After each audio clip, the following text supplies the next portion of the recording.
This week on Michaels and Alexander Explains. A year ago, during Victoria's second COVID lockdown, residents began using Northcote Public Golf Course in Melbourne's inner north for their leisure. At the time, golf was banned, and so fairways usually kept pristine for mulligans and birdie putts became the site for puppy walks and picnics. Now, there's an ongoing debate about how the land should be used. Darebin Council this week opened consultations to discuss the future use of the course. Shared use or less holes are some of the options being considered. It's an issue playing out elsewhere in Australia. In Sydney, Lord Mayor Clover Moore launched a similar campaign to cut Moore Park Golf Course from 18 holes to 9. The Michaels and Alexander team has been watching this issue unfold, and today we're going to use it as a case study to explore public relations strategies, how opposing sides can compromise on hyperlocal issues, and what makes a successful grassroots campaign. Alongside me today is Associate Al Whittle and our communications specialist, Nazli Barmani. Team, welcome. So, Al, I'm not sure whether or not you are a golfer by trade or by upbringing, but golf seems to get a bad rap. So my opening question to you is, why is it so easy to launch a public campaign against a golf course? Well, first of all, Jack, I might just talk to your point about trade or upbringing. I had a unfortunate golfing upbringing, so I'm no longer a golfer by trade, but I do see the value in it, and I see the importance of it, and that's something that I look forward to kind of touching on later in this pod. But I guess speaking to golf's PR and why is it bad? So in my mind, there are kind of two levels of opposition to Northcote Golf Course and golf generally. People at level 1 believe that golf is not cool, and that it's more fun to rag on it than it is to play, and that Northcote would make a nicer public park than a closed-off golf course. And, you have to kind of respect that, but I don't think that that's necessarily the full picture, and we'll get to that later. People at level 2 just genuinely hate golf, and they're staunchly anti-golf, in the same way that others are staunchly anti-fascist or, anti-something else. They hold it as this very real, legitimate political stance. And, it is legitimate, right? Because to them it signifies or has a basis in these big, big political issues like climate change in action, conservatism and elitism. And each of their concerns has truth too. Golf greens generally use really immense quantities of water for maintenance. Golf's conservative ideals are really prominent issues too. I'm sure we can all recall the months-long clamour that the golf world made when Tiger Woods split up with his wife. Like I can just imagine that in more progressive circles that wouldn't be a talking point for as long as it was. And then also on the question of elitism, I guess when you're a young person or when you have, strongly held political views, or if you're a young person with no money but, endless political energy or verve, it's very easy and it's also fashionable to look in at a golf course on the older or corporate golf players, and whether it's true or not, call the whole membership of that course elite old men. So I think, there's a few layers of dissatisfaction with golf generally that are kind of the umbrella macro view that's affecting this particular hyperlocal issue about the Northcote Golf Course. Yep. And Nazli, you are, in your 20s. What's your initial impression of the elitism that is perceived in or as being a key part of the golfing world? Well, I'm in my 20s. I do live in Northcote as well, so I consider myself a community member, and I don't come from a golfing background. And so my opinions on this have gone back and forth throughout my life. From one perspective, I definitely understand the gatekeepers kind of argument where you kind of see golf as this completely unapproachable sport where people make decisions and movers, shakers get in that you can't get in on at the ground level, either as a woman or just as someone who didn't grow up in that environment. But I think that when you kind of start to break it down, and when I started looking to it, it does kind of crumble a little bit, and it becomes more about like a personal choice. I've never tried to get into golf. And I think that it gets a bit of a bad rap as an old rich man sport. When you look at public golf courses like the one in Northcote, an average round of golf costs about $25, which is something that's really accessible for a lot of people. It's a really good form of recreation, especially for the older players, not to stereotype. And if you look at the golf history in Australia, a lot of our best golfers have actually started out not as wealthy people, but rather as just young people on a public golf course playing with borrowed clubs. And so I think it does really fall down a little bit when you start to examine it a bit closer.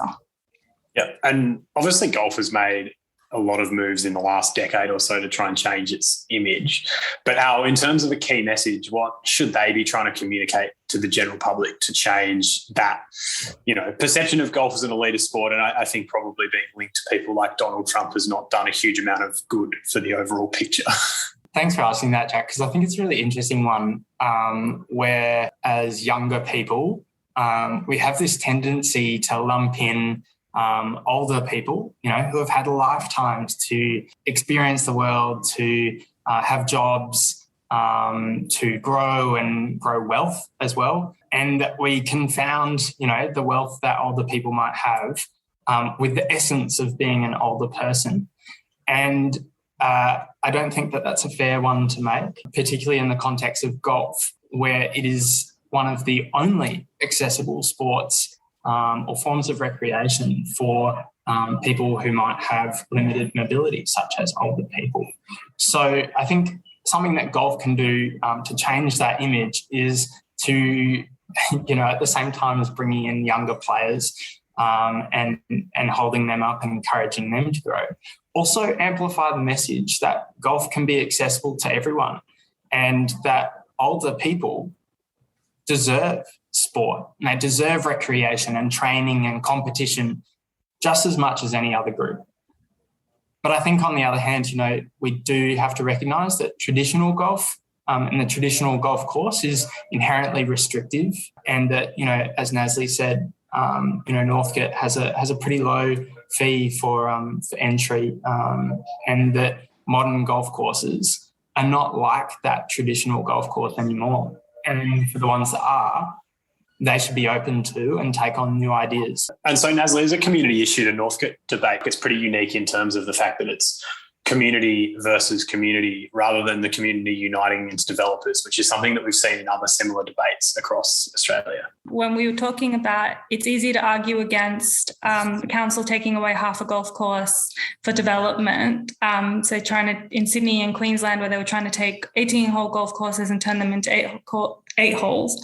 But when you have a community fighting against the community, you're really you're pitting people against each other when their interests are actually aligned. And it just becomes kind of about who's the real community here, when in reality, I think to Al's point, everyone deserves recreation and everyone deserves green space. So it's about finding that balance. And I think that the Northcote Golf Club needs to find a balance between pushing back for their interests, but also not making them anti-community. Which is alluded very nicely into our next kind of discussion point. So obviously in this campaign, there's two very opposing sides. So there's the entirely pro-golf, this golf course should not be changed at all side of the coin. And then there's we should shut the whole golf course down and turn it into a public park side of the coin. So when you have two groups who are at sort of that level of opposition, how do we get to some sort of middle ground where we come to a solution that benefits the entire community? I guess I'll take a couple of steps back and hark back a little bit to our previous point around the bad PR.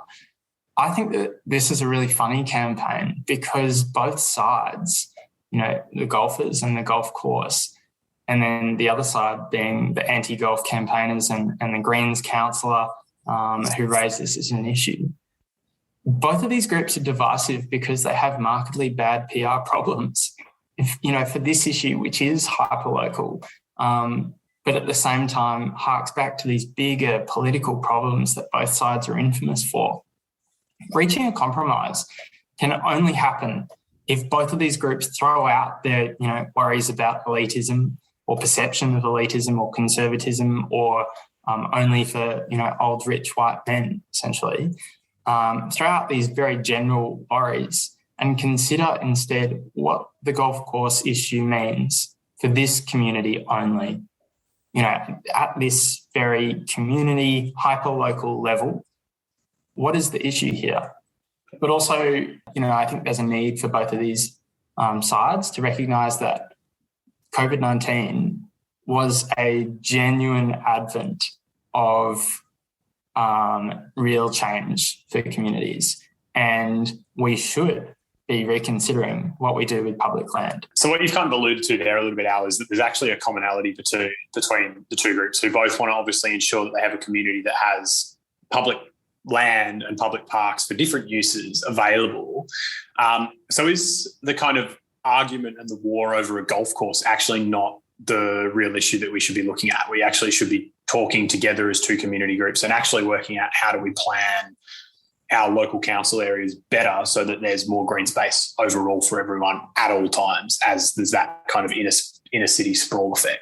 Yeah, absolutely. I think there's a need for green space in urban spaces, especially those that are rapidly expanding upwards, because we have no more room to go outwards. Better planning and innovative contributions and partnerships with developers in particular are something that if these two groups came together, they could actually explore for the better of both of them. The need for community sports and recreation and the need for green space actually speak to the same need for community well-being.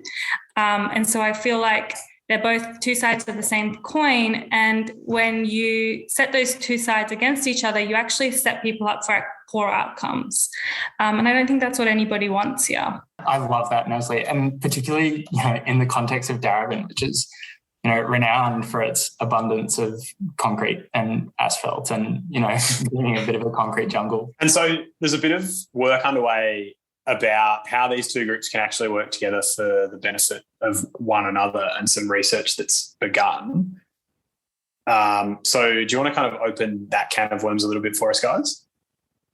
Oh, do you mind if I jump in? Because I've been looking at this really interesting study, this interesting research that's underway at the Coringal Golf Club in Port Phillip with the University of Melbourne, where the club is trialling this shared use approach of the golf course as, both for golfing but also as a productive community garden. The study really started around the research question of, if the local community supports the golf course by enabling that use of the space, of this enormous green space, how can the golf course support the local community in return? And I think that is the approach that we should be taking with the Northcote Golf Club. Asking a question or starting at a question like that, which is respectful and acknowledges both of the sides, is a really important one to ask and answer in the Northcote context. Yeah. So Nasli, as our local woman on the ground, I might ask you to you're a councillor. I want you to put your political hat on for a minute. What would you be emphasising to your constituents, to local residents, as these consultations get underway? I think I would be advocating that compromise is good as long as it doesn't end up as a zero sum for both parties. So what we want to do is have a golf course that can function as a golf course, and the people who truly use it for recreation and socialising can still be able to use it functionally in that way. But it does give back to the community in a meaningful way.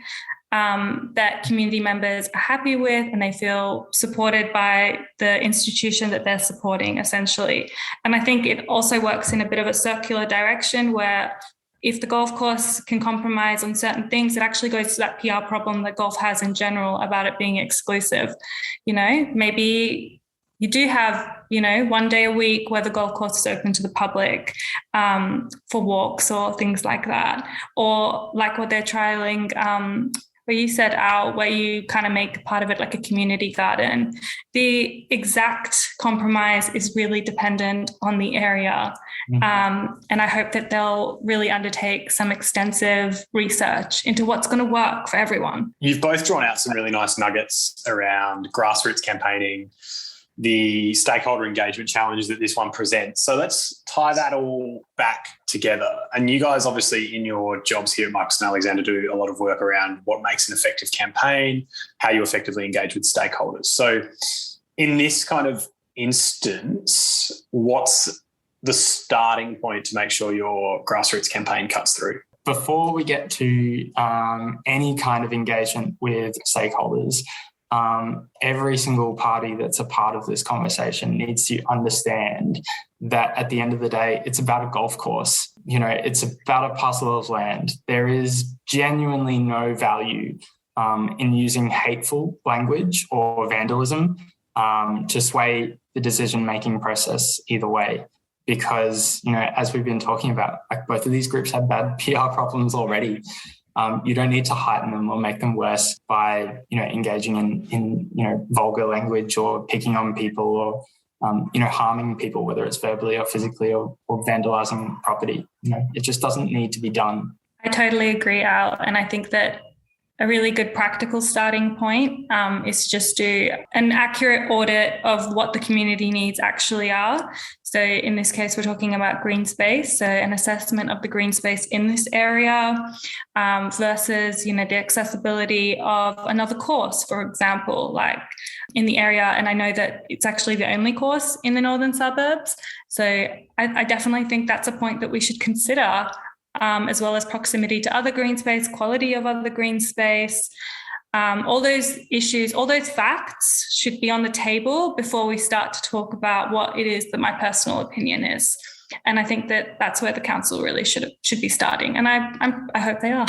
And just to kind of add on to that point, a lot of the work by VicGov around golf course localities in Melbourne shows there's a high centralisation in the southeast as opposed to the north. So there's an oversupply of golf courses overall, but an undersupply in the north and the west. And I think if you were near Northcote, your next closest would be Royal Park, which is a reasonable hop, skip and a jump. So there's just not an abundance of options, which doesn't necessarily mean that it still can't be a shared piece of land, but eliminating a golf course altogether there would create really big issues for sport and engagement, which I think is really important because that local context, I think, is always going to flow through issues like this. And if you kind of understand some of the underlying constraints and challenges, golf in particular is tricky because there's obviously certain environments that are more conducive to building a golf course, which clearly exist south of the Yarra, not north of it. And just to that point, if we can go back to the elitism issue, the answer to elitism isn't to eliminate the golf course. It's to encourage people to actually engage in the sport, to break down those barriers. Creating more barriers actually widens that rift and makes golf more elitist, not less elitist. So I don't know, I feel like there's it's a backwards argument there for me, for people who are anti-golf course because they think it's an elite institution where by all measures, this is actually quite an inclusive course. And so maybe the key lesson there, Al, is to start with a problem rather than having a solution that's leading your thinking. We need to set boundaries and limitations early as well, so that, even though we're starting at the question and then, doing our research before we answer it rather than, starting with the answer and working backwards, like you said, Jack. That, we also need to have some research limitations. What can actually be done? What's realistic? Both of the parties need to be honest with each other, and the council needs to be honest with themselves as well. What's realistic in terms of, what's going to keep people happy?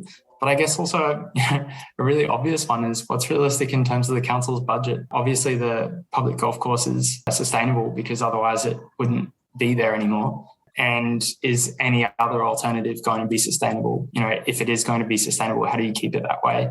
I think these are all, kind of limitations that need to be put around the research and the audit that Nasli suggested before we reach that solution. Just to come back to finding a solution for your community as opposed to one that seems like it's a one-size-fits-all solution.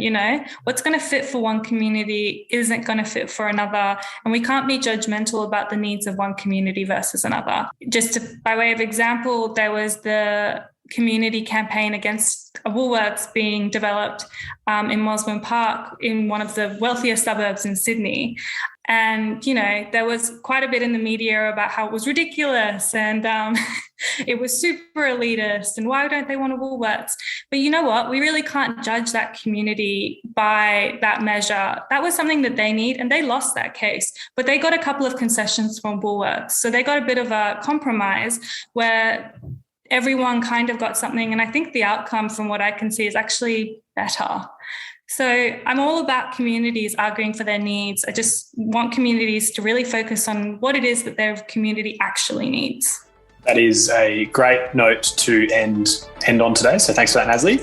Thanks for joining me, both of you. It's been a pleasure, and I look forward to having you on here again. And obviously, thanks to everyone that's tuned in today. We will be dropping a couple more episodes before the end of the year, one of them wrapping up the year that was in communications and crisis communications, which should be a bit of a doozy. Make sure you subscribe to the show on all your favourite podcasting platforms so you get any episodes that come out. And we will look forward to seeing you again before the end of the year.